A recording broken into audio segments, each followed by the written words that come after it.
Police ने रूपा तिर्की के पिता देवानंद उरांव को भी प्राथमिकी अभियुक्त बनाया है। जी हां, उनको भी आरोपी बनाया है। प्रशासन का कहना है कि जब सारी जानकारी रूपा के पिता को थी तो उन्होंने प्रशासन को बताया क्यों नहीं।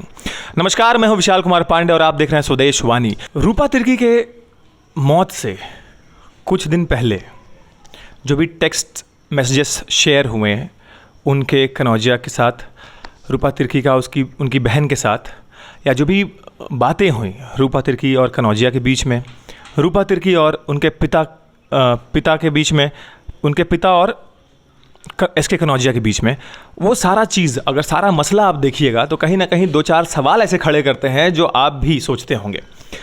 एक बड़ा सवाल, जब हम साहिबगंज पहुँचे और जब हमारे वहाँ पे जो इस केस में एक आरोपी हैं जिनका नाम दिया गया है पंकज मिश्रा, जब उनसे बात हुई हमारी, तो उन्होंने भी एक सवाल पूछा। जब रूपा के पिता को सब कुछ मालूम था, कि रूपा और एसके कनौजिया के बीच में क्या है, तो एसके कनौजिया का नाम एफआईआर में क्यों नहीं दिया गया? एक चीज मैं पूछना चाहता हूं, रूपा के पिताजी, रूपा की बहन, रूपा की मां, सबको मालूम है, सभी लोगों ने बात किया है, एसएमएस चार्ट भेजा है, उनकी बहन, पिताजी सब, कि हमारी बहन का शिव कुमार कनौजिया से संबंध है। फिर इस चीजों को एफआईआर में क्यों छिपाया गया? आखिर उसकी मां और पिताजी और बहन शिव कुमार कनौजिया को क्यों बचाना चाहते थे, या किस तथ्य को छिपाना चाहते थे? उसको उजागर करना चाहिए था कि ये 3 आदमी नाम है, लेकिन चौथा ये भी हो सकते हैं। आखिर शिव कुमार कनौजिया को बचाने का क्या तत्व है? उनके पिताजी का आवाज है कि तुम नंबर ब्लॉक कर दो, बेटी मरे तो मरे, ऐसा बेटी मर जाए, हमको कोई मतलब नहीं। उनके पिताजी बोलते हैं। उसकी बहन बोलती है कि तुम बोल रही हो कि हम जहर खा लेंगे, पिताजी दारू पीना शुरू कर दिए, पूरा घर तबाह है तुम्हारे चलते, तुम्हारी जी से बहन नहीं देखे। ये सब जो ये लोग भी ये चीजों को क्यों छिपाने का काम किया उनका परिवार? अगर उनके पिता को सब कुछ मालूम था तो उन्होंने आखिर नाम ऐसा क्यों नहीं दिया, सवाल है। और कहीं ना कहीं अगर आप जो ऑडियो जो भी वायरल हुए थे, टेक्स्ट मैसेजेस जो सामने आए थे, उसको भी अगर आप देख के पढ़िएगा तो कहीं ना कहीं ये चीज़ मालूम चलता है बहुत क्लियर कि रूपा के पिता को एसके कनौजिया और रूपा के बारे में सब कुछ मालूम था। जी हाँ, सब कुछ मालूम था, लेकिन प्रशासन का कहना है कि जब उनसे पूछताछ की गई तो उन्होंने इसका जिक्र नहीं किया। हालांकि प्रशासन का कहना है कि जब उन्होंने सबूत निकालने शुरू किए और जब सबूत सारे बाहर आते गए तो उसमें ऑडियो क्लिप्स में और मैसेजेस में साफ साफ मालूम चलता है कि उनके पिता, जब एसके कनौजिया से बात हो रही थी उनके पिता की, तो उनका कहना है कि तुम ब्लॉक कर दो। जब एसके कनौजिया ने बोला कि सर आप अपनी बेटी को समझाइए, उससे बात कीजिए, वो आत्महत्या करने की धमकी दे रही है, वो कुछ कर ना बैठे, तो उस पर रूपा तिर्की के पिता देवानंद उरांव का कहना है कि वो मरती है तो मरे। ये मैं नहीं बोल रहा हूँ, ये क्लिप है जिसमें उन्होंने स्वयं बोला है, ये ऑडियो क्लिप है जिसमें उन्होंने कहा है कि वो मरती है तो मरे, तुम उसे ब्लॉक कर दो, बोल दो कि हम दूसरे जात में शादी नहीं कर सकते हैं। इसी को लेकर के जो संज्ञान आता है, जो पुलिस है, जो प्रशासन है, वो जब अपनी छानबीन करने पे उतरी तो उन्होंने रूपा तिर्की के पिता पर भी आरोप लगाया है। जी हाँ, उनको भी दोषी माना जा रहा है, प्राथमिकी उनके नाम पर भी की गई है, उनको भी दोषी माना जा रहा है कि जब सब कुछ जानते हुए, सब कुछ आपको मालूम था, फिर आपने क्यों नहीं बताया? एसके कनौजिया का नाम क्यों नहीं मेंशन किया एफआईआर में? हालांकि जो छानबीन हुई उसके आधार पर यह मालूम चला कि एसके कनौजिया और रूपा के बीच में जो संबंध थे, जो प्रेम प्रसंग चल रहा था, उसके बाद उसके आधार पर प्रशासन ने एसके कनौजिया को गिरफ्तार कर लिया। लेकिन अब छानबीन का जब आगे सिलसिला बढ़ा तो रूपा तिर्की के पिता पर भी इल्ज़ाम आ रहा है। हालांकि उनके पिता और परिवार वालों का कहना है कि यह आत्महत्या नहीं है। एफआईआर किया गया, पीआईएल दर्ज किया गया हाई कोर्ट में, आज सुनवाई भी हुई जिसमें साफ साफ बोला गया कि 1 महीने का समय, जो कोर्ट है उन्होंने निर्णय जो लिया पीठ में कि 1 महीने का समय है राज्य सरकार के पास, इस पूरे केस का जो मसला है वो सामने रखा जाए और साथ ही साथ उनके परिवार को सुरक्षा मुहैया कराया जाए। केस बहुत ही फंसता जा रहा है, पेचीदा होता जा रहा है। किसने मारा, क्यों मारा, कब मारा, क्यों मारा, मेन सवाल है। या क्या वो मानसिक रूप से इतनी टेंशन में आ चुकी थी, क्या उन्होंने खुद कर लिया या किसी ने उनको मारा है? ये सारे सवाल मैं आपको छोड़े जा रहा हूँ। हमारे सवाल होते हैं, आपके भी सवाल होते हैं। हम किसी पे भी हम इल्ज़ाम नहीं लगा सकते जब तक ये केस चल रहा है। हाँ, इस केस का हर एंगल हम आपको दिखाएं जैसे हमने आपसे वादा किया है। इसके लिए आपको हमसे जुड़े रहना बहुत ज़रूरी है, क्योंकि मसला जो है ना बहुत संवेदनशील है।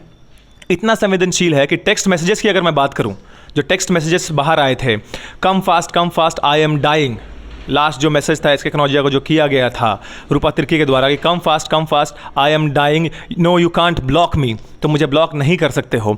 इसके बाद जो फ़ोन में बातचीत हुई, जब इसके कनौजिया बोलता है कि आप अपनी बेटी को प्लीज़ समझाइए वो कहीं कुछ कर ना ले, तो उनके पिता का कहना है मरती है तो मरे, मैं बहुत समझा चुका हूँ, सोच लूँगा कि मेरी बेटी नहीं है। मेरे शब्द नहीं है ये, लेकिन ये सारा कुछ जो एंगल है, प्रशासन इस एंगल से प्रशासन छानबीन कर रहा है, ये सारा एंगल प्रशासन ले रहा है। लोगों का ये भी कहना है कि प्रशासन स्टार्टिंग से ही, जो पुलिस प्रशासन है स्टार्टिंग से ही इसको आत्महत्या के एंगल से ले रहा है और सारे सबूत भी वैसे ही आ रहे हैं। हालांकि हाई कोर्ट ने अभी 1 महीना का समय दिया, प्रशासन का यही कहना है।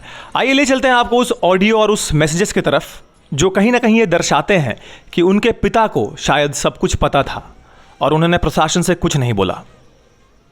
हम ये कर लेंगे वो कर लेंगे तो फिर हम क्या करें? तो ये बताओ, तुम्हारे साथ उसका रिश्ता है? रिलेशन वैसा तो कभी नहीं है, हम कभी जाकर मिले भी नहीं है उससे। हम नहीं मिला तो तुमको डरने की क्या जरूरत है भैया? वो हमारे पीछे लगती थी, मैं इसलिए हम ब्लॉक कर दिया, बोल देना। और ब्लॉक कर दिया तो अपना सुसाइड की, चाहे मर गई, हम भी सोच लेंगे कि हमारा बच्चा था ही नहीं। जब जिसके लिए हम सब कुछ ये कर दिए, अब वो लोग अपने को नहीं समझेगा तो हम क्या करेंगे? एक बार आप अंकल बात करिए, एक बार प्यार से बात कीजिए ना, उससे ठीक हो जाएगी। उसको देखो, मेरे जैसे समझाने वाला उसको मिलेगा भी नहीं। लेकिन वो क्या सोचती है कि हम तो बड़का पढ़े लिखे, कितना पढ़ी है? ग्रेजुएशन की है, इंटर तक मैं भी पढ़ा हूँ। एक बार अंकल आप उससे प्यार से बात करके समझाइए ना, ठीक हो आ जाएगी। उसको मैं सुबह में कॉल किया था, उसको मैं बताया कि लड़का अपना जात में शादी करना चाहता है, और दूसरी बात है कि हम भी नहीं चाहते हैं दूसरे कास्ट में। मैं उसको बोला कि तुम अपना कास्ट का मैं उन लोग को बचपन में ही बता दिया हूँ कि तुम लोग पढ़ाई अच्छी से करो और अपना करियर बनाओ, और तुम लोग ऐसा लड़का को चॉइस करो जो समाज खुश, तुम खुश, मैं खुश। मैं मना नहीं करूंगा। कहने का मतलब है कि अपने समाज का लड़का को ढूंढो और तुम अपना समाज का ढूंढो, उससे तुम्हारा समाज भी खुश रहेगा, तुम भी खुश रहेगी, हम भी खुश रहेंगे।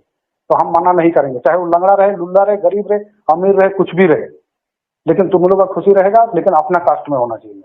और हम भी अदर कास्ट में अलाउ नहीं करेंगे। आप बोले उसको ये बात? मैं आज से नहीं, ये मेरा और भी बच्चा है ना, उनको भी बुलाऊं। ठीक है,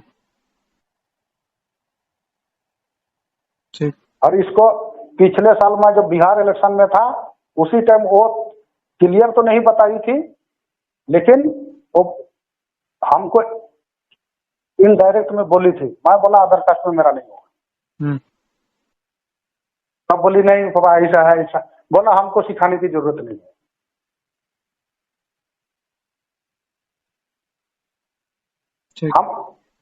हम हमारा डिपार्टमेंट में अभी हम, चलो तुम्हारा तो नौकरी लग गया, तुम तो सोच रही है काम का, तो उसको तो मैं इतना भी बोल दिया कि तुम नौकरी लग गया, तुमको घमंड हो गया कि मेरे पास पैसा है। अरे पैसा सब कुछ नहीं है। नहीं, पैसा नहीं है सब चीज। हाँ, अभी मान ले कल ये उस तरह का होगी तो ये जो छोटे हैं हमारे, उनका शादी के लिए मैं कहीं जाऊंगा तो उसके ऊपर भी आदमी डाउट नजर से देखेगा कि इसका बड़ी बहन ऐसा हुई, इनका क्या लक्षण, क्या पता, इनको भी रिश्ता देखने में हमको मुसीबत खड़ा हो जाएगा। लेकिन ये तो समझ नहीं रहे, तो फिर बताओ ये लोग पढ़ा लिखा है, इसका मतलब तुम लोग के पास तो सिर्फ सर्टिफिकेट है, नॉलेज तो है नहीं।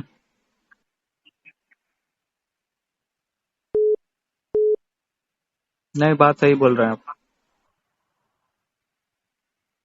मैं तुम लोग के लिए सही बोल रहा हूँ या गलत बोल रहा हूँ तो तुम लोग समझो। नहीं, आप बड़े हैं, आप बहुत सही बोल रहे हैं, गलत नहीं बोल रहे। ठीक। अभी जहाँ मैं घर बनाया हूँ, उसके बगल में ही एक लड़की अदर कास्ट में चली गई, वो लोग किसी से उठने बैठने नहीं सकता है। जब नहीं, ये बात- खुद देख के आई है, और उस घर का लड़की को, उसी का बहन को, वो उसी के कारण ये ट्यूशन नहीं पढ़ाती थी, और आज वो खुद अपने उसी गड्ढे में जा रही है।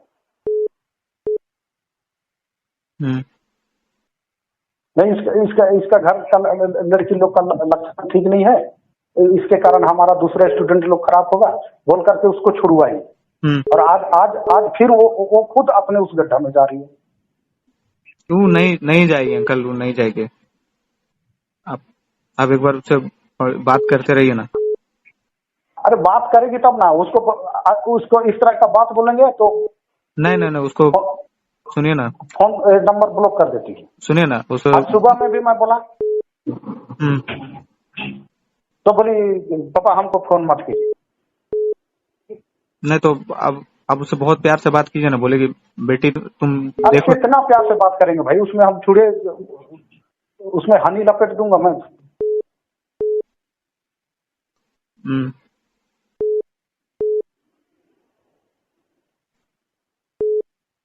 ठीक,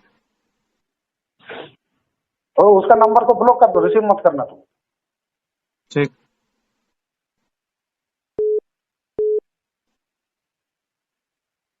अगर आप हमारा चैनल देख रहे हैं तो प्लीज इस चैनल को लाइक, शेयर और सब्सक्राइब जरूर करें, ताकि हम आपको देश विदेश तक की खबरों से अपडेट रख सकें। स्वदेश वाणी।